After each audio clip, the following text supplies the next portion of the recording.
जी, बिस्मिल्लाहिर्रहमानिर्रहीम।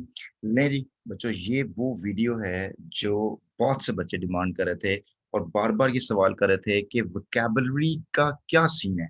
मतलब MD cat ने इस दफ़ा एमडी कैट में होने वाले पेपर में पीएमसी के अंदर सिलेबस जो दिया, उस सिलेबस के अंदर कहीं पर भी कोई वाज़ेह अंदाज़ से वोकैब्युलरी के बारे में नहीं बताया।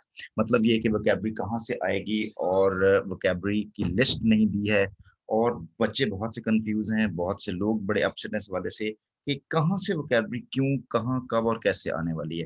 देखिए, इसमें बिल्कुल घबराने की ज़रूरत नहीं है, जो उन्होंने लैंडमार्क हमें ये दिया पीएमसी ने कि कुछ वर्ड मतलब वो वाले डिफ़िकल्ट वर्ड या अनफ़ेमिलियर वर्ड्स या जिनकी फ्रीक्वेंसी थोड़ी-सी डिफ़िकल्ट है, वो टेक्स्ट बुक में से, एफएससी के और कुछ वर्ड ओ लेवल्स में से लेकर लिस्ट बना दी जाएगी। ये बज़ाते खुद एक इंतहाई फ़िज़ूल किस्म का लैंडमार्क है।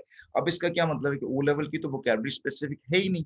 ठीक है, जहाँ तक आप पंजाब टेक्स्ट बुक की बोर्ड बोर्ड की बात करते हैं, वहाँ की जो फर्स्ट या सेकंड की बुक्स हैं 3 उसमें अच्छी खासी वोकैब्युलरी है। मतलब आप किस-किस को याद करेंगे और कैसे याद करेंगे, ठीक है? इसको बज़ाहिर उनको ये कह देना चाहिए था कि एक वो जो लिस्ट जो मतलब जैसे फास्ट में जीआईटी में, नस्ट में या जैसे नम्स के पेपर में या जैसे आगा खान का जो पेपर होता है, उसमें उनकी जनरल लिस्ट होती है। जब आप जनरल लिस्ट की बात करते हैं तो मेरी बात को समझिएगा।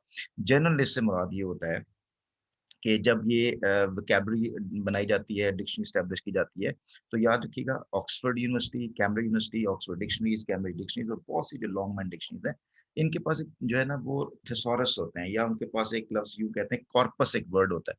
उस कॉर्पस से इस लैंग्वेज में यूज़ होने वाले जितने भी प्रेडेड वर्ड्स हैं, what do I mean by prated words? Prated words वो होते हैं जो कॉमनली यूज़ होते हैं। इनकी लिस्ट बनती ऐसे बनती है, वो वाले वर्ड जो नॉन एकेडमिक होते हैं, जो एकेडमिक्स वर्ड होते हैं या जो वर्ड एक ग्रेजुएशन स्टूडेंट को जो ग्रेजुएट करने जा रहा होता है, उसके लिए नेसेसरी होते हैं। तो इसका मतलब ये है कि वो जो जब वो कहता है ना कि ओपन लिस्ट है, तो उसका मतलब ये होता है कि वो एक ग्रेजुएटेड लिस्ट वाले वर्ड्स को लेके चलता है। तो ये ग्रेजुएट लिस्ट जो है, ग्रेजुएटेड लिस्ट जो है, ये जीआरई में, जीमैट में और जो सैट की पहले लिस्ट होती थी, अब नहीं है। तो अब ये जो लिस्ट है जीआरई की, उसमें से ये आपको पेपर वर्ड जो है वो सिलेक्ट करने लगा है, ठीक है?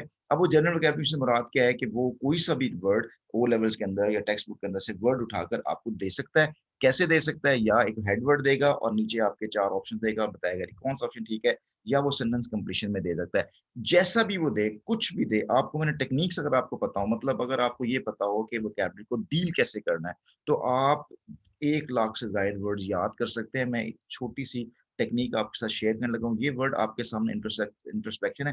ये लिस्ट मैंने आपके सामने शेयर की है। ये जीआरई वर्ड लिस्ट 1 है।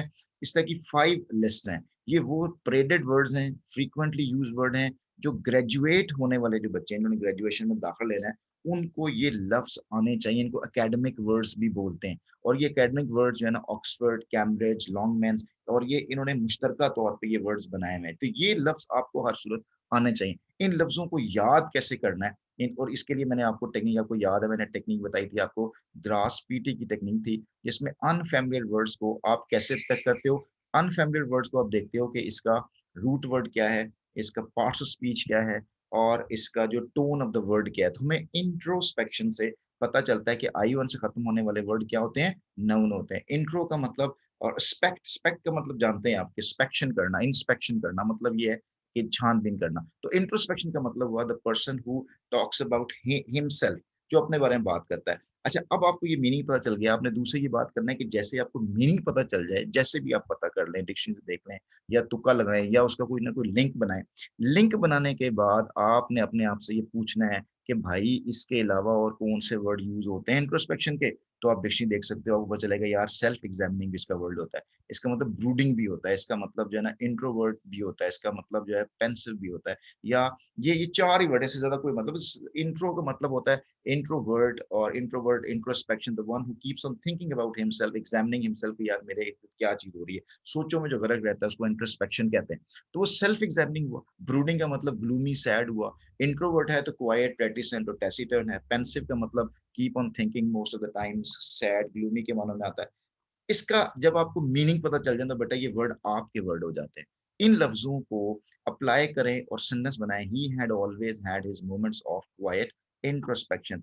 अब यहाँ पे ही की जगह आप कोई बंदा ऐसा तलाश करें जो आपके इर्द-गिर्द रहता है और वो हमेशा इंट्रोस्पेक्टिव मूड में रहता है। अब देखिए एक और वर्ड आपने देखा ना, जैसे आपने कहा इंट्रोस्पेक्शन तो ये नाउन है, तो इंट्रोस्पेक्टिव क्या बन जाएगा? ये एडजेक्टिव बन जाएगा। इंट्रोस्पेक्टिवली एडवर्ब बन जाएगा। ये डेरिवेशन है वर्ड के जो आपको आने चाहिए। ठीक है? इस तरह आप सेंटेंस बनाएँ, सेंटेंस बनाने के बाद जब कभी भी आपको ऐसे बंदे से वास्ता पड़े या याद आए, तो आपको यार ये बंदा बड़ा चुपचाप रहता है, अपने आप में मगन रहता है, गर्क रहता है। यार ये how intro he is very much introspective, ठीक है ना? His introspection will make the situation sad. तो इस तरह करके सेंटेंस बनाएँगे तो ये वर्ड बेटा जी आपके अपने वर्ड हो जाएँगे, आपको कहीं भूलने की ज़रूरत नहीं पड़ेगी। लिस्ट को देखिएगा, यहाँ पे आपको एक और वर्ड मिलेगा, देखिए इंट्रोवर्ट भी सेम वर्ड है। ये सेम ये जितने भी वर्ड है ना बेटा, ये जितने वर्ड मैं आपसे शेयर करूँगा, ये जो 5 लिस्ट में है, तकरीबन 400-500 वर्ड हैं ये वाले। ये सारे आपस में इंटररिलेटेड हैं। जो बंदा इंट्रोस्पेक्टिव होता है वो एम्बिगुअस बात करता है, ठीक है? और वो इंट्रोवर्ट होता है, वो प्रीकर्सर पहले से सोच रहा होता है चीज़ों को। ये देखिए एक लफ्ज़ रेट्रोस्पेक्टिव भी आ गया, ये रेट्रोस्पेक्शन है। रेट्रो का मतलब होता है पास्ट में रहने वाला, ठीक है? इस तरह से वो कुछ चीज़ों को समझने की स्ट्राइव करता है, स्ट्राइव का मतलब कोशिश होता है। तो यहाँ भी देखें एक और एंडेवर का मतलब भी कोशिश ही होता है। ये सारे वर्ड आपस में इंटरलिंक्ड है बेटा।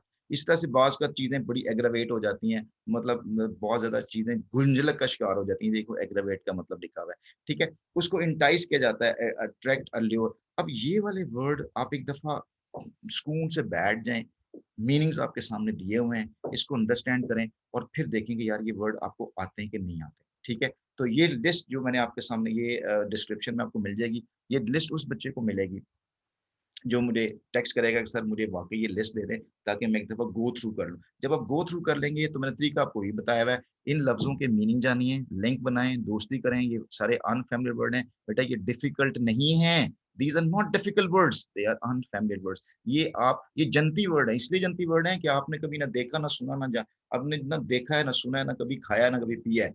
ये बिल्कुल जनती वर्ड है। जब जनती चीज़ें आपके पास आती हैं, उनको वेलकम करें, उनसे लिंक बनाएँ, अच्छा तुम्हारा ये वर्ड है, तुम्हारा ये मतलब है, तुम इस खानदान से हो, तुम नाउन से हो, तुम एडजेक्टिव से हो, एडवर्ब से हो, कैसे यूज़ किया जा सकता है? उनको सेंटेंस बनाएँ, ये मीनिंग भी लिखे हैं मैं आपके सामने। उनके सेंटेंस बनाएँ, डिक्शनरी कंसल्ट करें, एक-दूसरे से बात करें। जैसे लफ्ज़ देखिए ना कि जो ब्रैग रैट है, तो अगर ब्रैग का मतलब जो है ना वो बोस्ट करना होता है और अगर ब्रैग रैट तो आपके ज़हन में बगैरत का वर्ड आ रहा होगा, कि बगैरत लोग अपने आप को बहुत बूस्ट करते हैं, ठीक है ना? तो इस तरह करके निमोनिक्स बना के आप चीज़ों को जो है ना वो याद कर सकते हैं, ठीक है? आई होप सो कि this video will give you motivation to learn more and more words तो बेटा जी don't forget to give your feedback और लिस्ट बेटा जी उस बच्चे को मिलेगी जो मुझे टेक्स्ट करेगा कि सर ये मुझे लिस्ट दे दें या ये मैं आपको उसका लिंक डिस्क्रिप्शन में दे दूंगा ये 5 वर्ड की लिस्ट है बेटा जहाँ से एमडी कैट के बल्कि एमडी कैट क्या दुनिया का जितना भी इंटरनेशनल लेवल का जो पेपर बनता है वो बेटा लिस्ट से उठाया जाता है ठीक है जी अपना बेटा बहुत सा ख्याल रखिएगा शेयर कीजिएगा बेटा वीडियो और ये सदका जारिया समझ के बेटा लोगों को शेयर कीजिएगा अपना ख्याल रखिएगा टेक केयर अल्लाह